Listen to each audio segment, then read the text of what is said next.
कहलाता था सरदार। कृषक कार्मिक जनगण से था उसको प्यार अपार। अखिल देश ने उसे रहनुमा किया था स्वीकार। गांधी बापू का शिष्य, सत्य अहिंसा का अवतार, किंतु एक भारत करने को धर लेता हथियार। लौह पुरुष संबोधन था वो लोहे की दीवार। तेज पुंज तुम, शक्ति पीठ तुम, बल का सागर अपरंपार। ऋणी देश का नम्र नमन तुम स्वीकारो सरदार।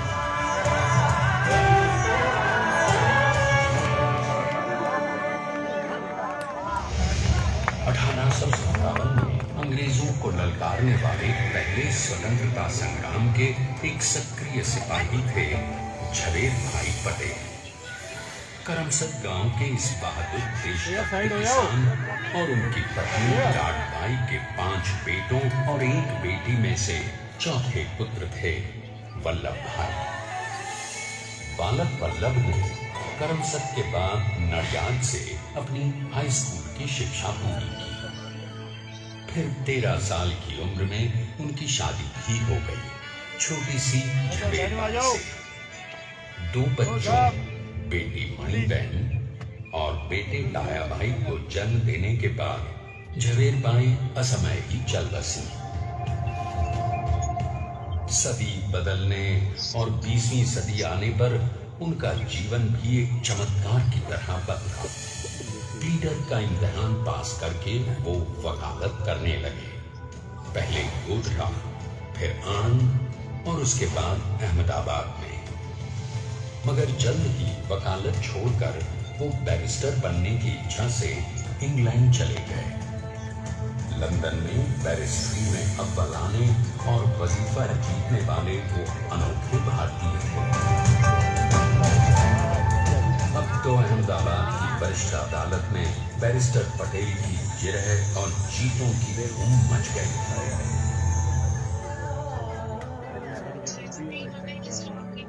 तभी एक युग पुरुष ने वल्लभ भाई के जीवन की धारा ही बदल दी।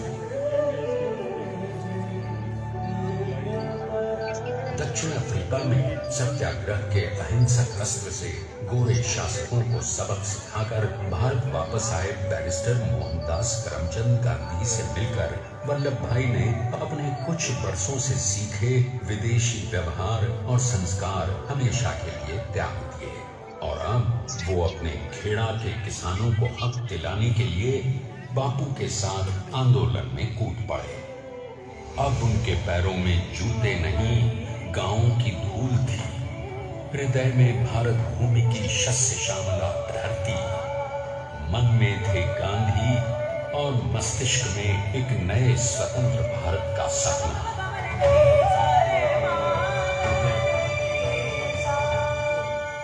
तभी बारडोली के मजबूर मजलूम किसानों की यातना का समाचार उनके पास पहुंचा। तुरंत वल्लभ भाई वहां पहुंचे और यूं शुरू हुआ भारत का सबसे बड़ा और सफल किसान आंदोलन बारडोली। वल्लभ भाई ने बारडोली के 87,000 किसानों को ऐसा अटल अडिग अचल मनोबल दिया कि अंग्रेजी सरकार हिल गई और 1 बरस के बाद उनका लगान माफ कर दिया गया। अब तो पूरे देश में लोग वल्लभ भाई के नाम की कस्में खाने लगे।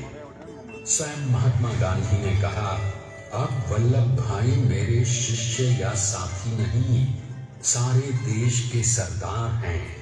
और देश को मिल गया एक अनोखा असरदार सरदार।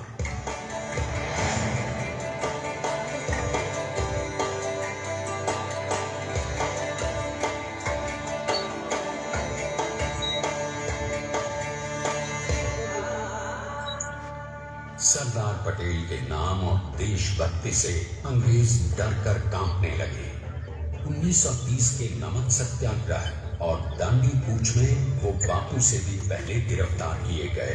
तो सन 1932 में फिर उन्हें बापू के साथ ही जेल में 2 सालों के लिए डाल दिया गया। मगर आजादी के दीवानों को, स्वतंत्रता के परवानों को कौन गिरफ्तार कर पाया है?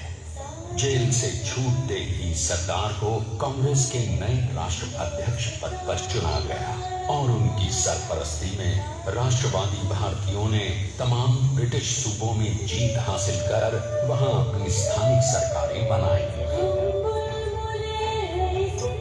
किंतु सरदार का सपना केवल सरकार बनाना नहीं था। उनका स्वप्न तो था एक ऐसे नए भारत का जहां हर रंग, हर रूप, हर जात, मजहब, तबके का हिंदुस्तानी एक साथ मिलकर एक ऐसा नया भारत बना सके जहां पूर्ण स्वराज्य के साथ सारे समाज को गरीबी, अशिक्षा, छुआछूत से भी आजादी मिल जाए। इसकी पहली रणनीति थी भारत को अंग्रेजों की गुलामी से आजादी, ताकि भारत के लोगों की अपनी सरकार सबके साथ और सबके विकास के लिए काम कर सके। बापू की अगुवाई में अब देश ने अंग्रेजों को अंतिम चेतावनी दे दी, करेंगे या मरेंगे, क्विट इंडिया, अंग्रेजों, भारत छोड़ो। बस फिर क्या था, संघर्ष की रणभेरी बची। 3 सालों के लिए सरदार पटेल को भी सत्याग्रही नेताओं के साथ जेल में ठूंस दिया गया। 2 सालों के बाद अंग्रेजों को बापू के सभी शिष्यों और साथियों को छोड़ना पड़ा।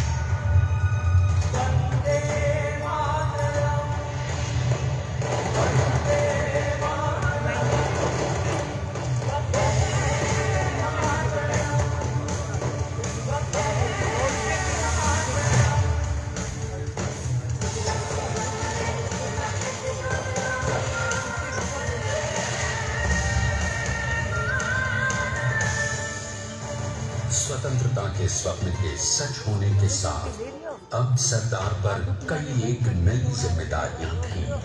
आने वाली आजादी की तैयारी और एक नए भारत के लिए नए लोकतांत्रिक संविधान की संरचना। जैसा उनके साथी ने खुद कहा था, सरदार ने ही 6वीं हथौड़ी लेकर एक नए भारत को उकेरा है।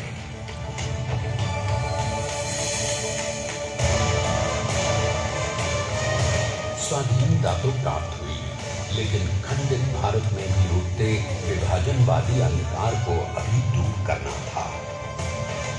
जब देश के खंड होने का भय उत्पन्न होने लगा, तो सरदार ने निर्भय होकर खुद अपनी केंद्र सरकार और साथियों को भी चुनौती दे डाली और जम्मू कश्मीर को बचाने के लिए सारे देश का आकाश वायुयानों से भर गया।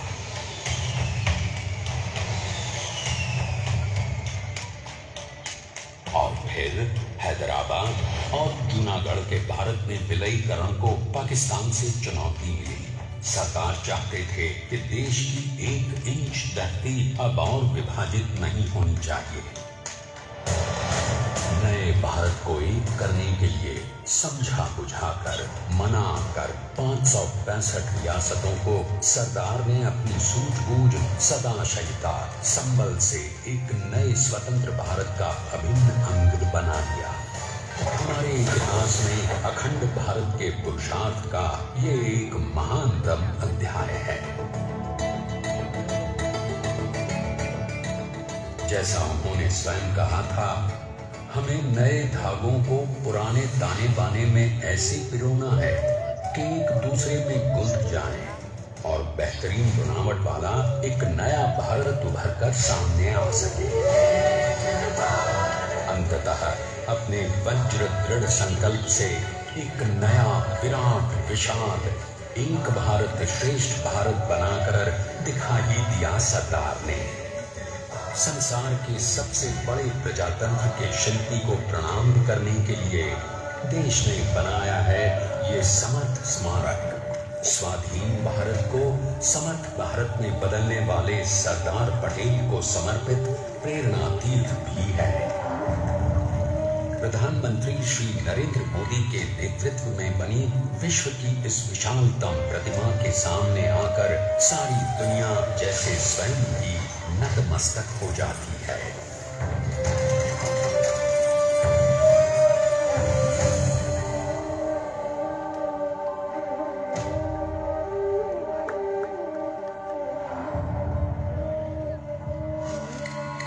देश को बना गया वो अमित अटल, हरा सका उसे न कोई शत्रु दल। चट्टान के समान सा पुरुष प्रबल, तो स्वदेश का सम्मान है, पटेल तो स्वदेश का सम्मान है, पटेल तो स्वदेश का सम्मान है, पटेल तो स्वदेश का सम्मान है।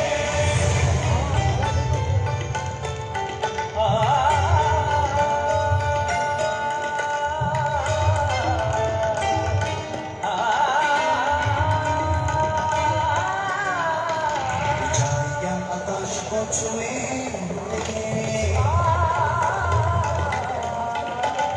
गहराइयां समुद्र की गहराई, कदम अनेक जमीन पर जमे हुए, पटेल अपनी आने वाली शान है, पटेल अपनी आने वाली शान है, पटेल तो स्वदेश का सम्मान है।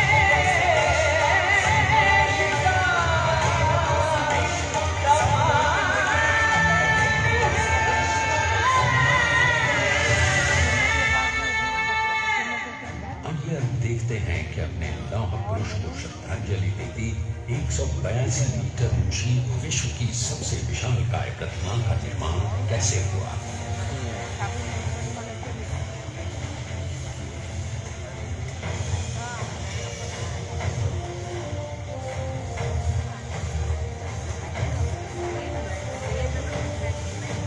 गगनचुंबी इस अद्वितीय अभूतपूर्व प्रतिमा को बनाने के लिए सबसे पहले नदी पर 4500 क्यूबिक मीटर का राफ्ट बना और फिर सीधा 600 फीट का कंक्रीट का कोर बनाया गया।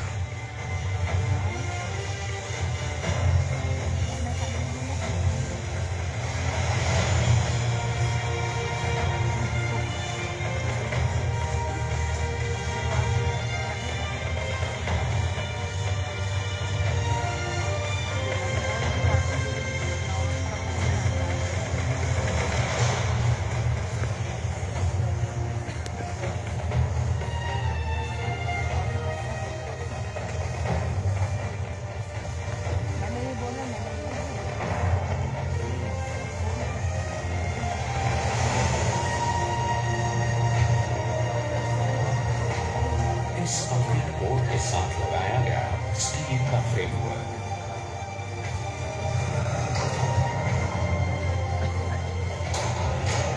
और फिर इस फ्रेमिंग पर 6500 ब्रॉन्ज के पीसेस लगाए गए।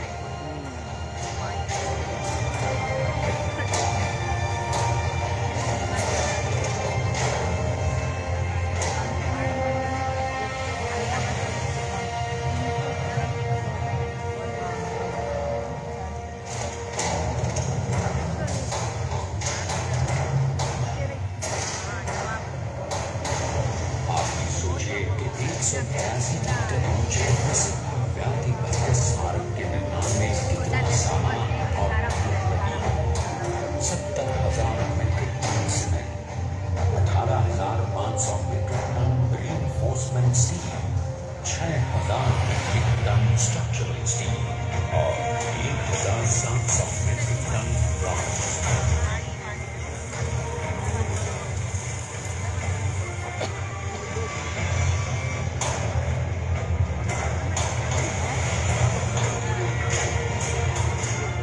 स्टैच्यू ऑफ यूनिटी आज एक वर्ल्ड आइकॉन है और इसे मुमकिन बनाने में एक सेकंड भी ब्रेक किए बिना देश भर की टीम्स ने 24/7 काम किया। 250 से ज्यादा इंजीनियर्स, 4,800 से ज्यादा स्किल फोर्स और 3 लाख मानव दिन। हम गर्व से कह सकते हैं कि कुल मिलाकर स्टैच्यू ऑफ यूनिटी के निर्माण में 95% माल सामान, मजदूर, इंजीनियर्स और एक्सपर्ट्स थे भारतीय।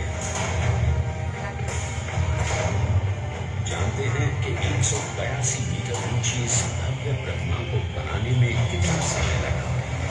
डिजाइन के लिए 12 महीने और निर्माण के लिए 34 महीने, यानी कुल मिलाकर केवल 46 महीने।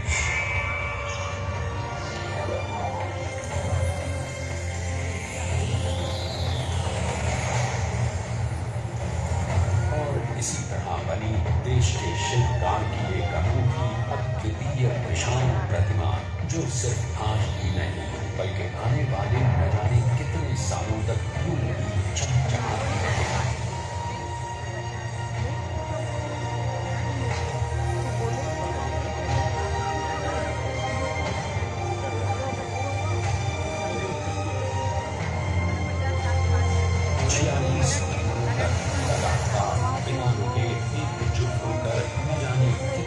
परिश्रम किया और उनका साथ दिया भारत की 1.25 करोड़ जनता ने। और तभी मुमकिन हो पाया एक ऐतिहासिक निर्माण जो आज कहलाता है भारत की नई पहचान, स्टैच्यू ऑफ यूनिटी, विश्व की सबसे ऊंची प्रतिमा।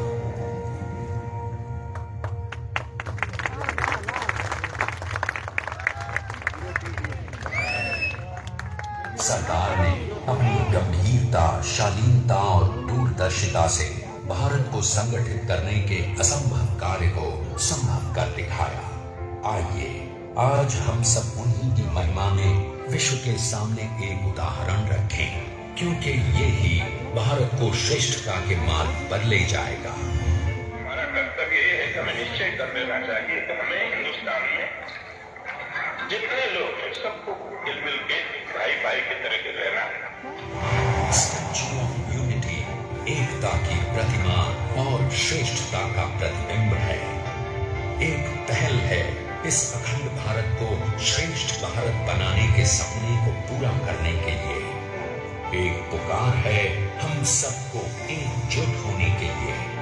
एक आंदोलन है भारत को सबसे आगे ले जाने के लिए, श्रेष्ठ बनाने के लिए। आपके योगदान और विश्वास से ही बनेगा एक भारत श्रेष्ठ भारत।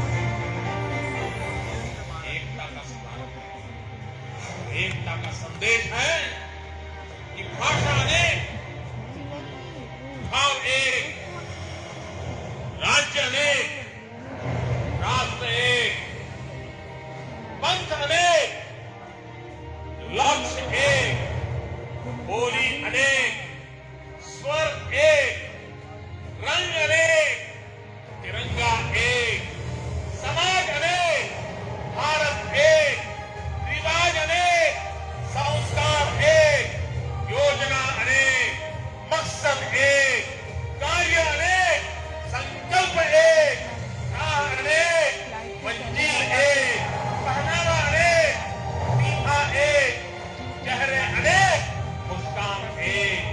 ये एकता का संदेश लेकर के हम चले। और भाइयों बहनों, ये भारत की विशेषता है, विविधता में एकता। यही भारत की विशेषता है।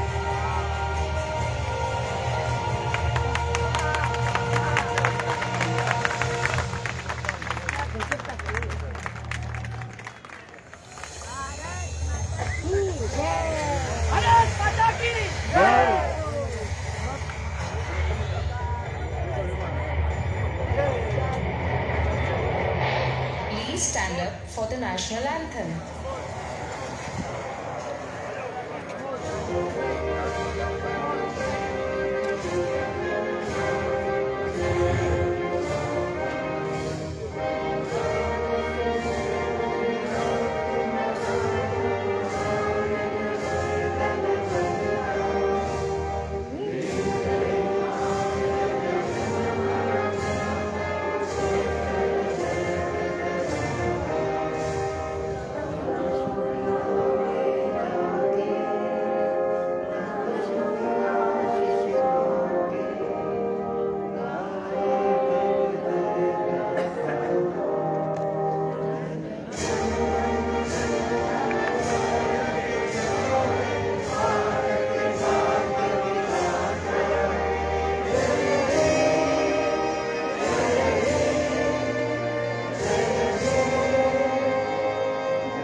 ચાલો